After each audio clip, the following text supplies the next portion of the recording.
کہ نبی اکرم صلی اللہ علیہ وآلہ وسلم نے ایک بنی اسرائیل کے عابد کا ذکر کیا اور فرمایا کہ اس نے 80 برس تک اللہ کی عبادت کی، پوری رات جو ہے 80 برس یعنی 80 برس سے اوپر 1000 مہینے اللہ کی عبادت کی، پوری رات عبادت، دن میں روزہ، جہاد کرنا۔ تو صحابہ کرام علیہم رضوان تو نیکیوں میں حریص تھے، تو انہوں نے عرض کیا یا رسول اللہ پھر تو ہم پیچھے رہ جائیں گے، کیونکہ ہماری اتنی لمبی عمر تو ہوتی نہیں ہے۔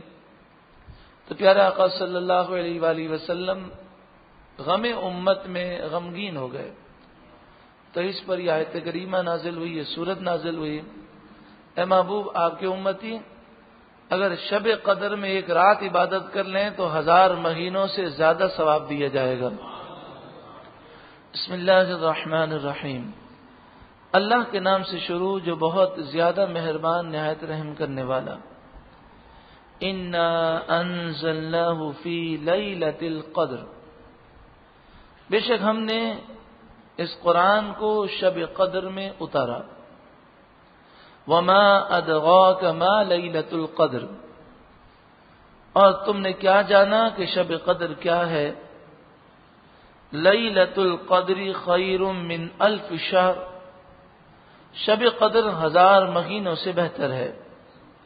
تنزل الملائکۃ والروح فیہا باذن ربہم، اس میں فرشتے اور جبرائیل اترتے ہیں اپنے رب کے حکم سے۔ من کل امر، ہر کام کے لیے۔ سلام و سلامتی ہے۔ ہی حتی مطلع الفجر، صبح چمکنے تک۔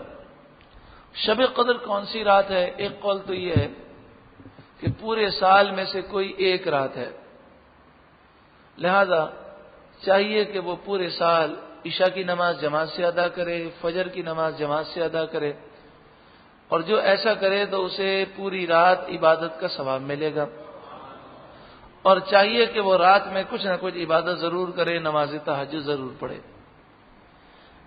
لیکن جو مشہور قول ہے وہ یہ ہے کہ شب قدر رمضان المبارک کے آخری عشرے کی طاق راتوں میں سے کسی ایک رات میں ہے۔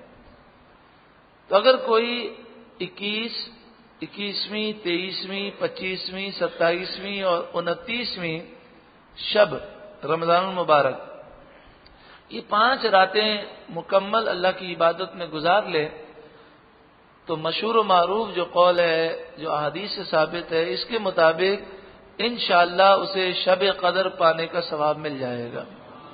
لیکن یہ 5 راتیں گزارنی ہے، کیونکہ 5 میں سے کوئی ایک رات ہو سکتی ہے۔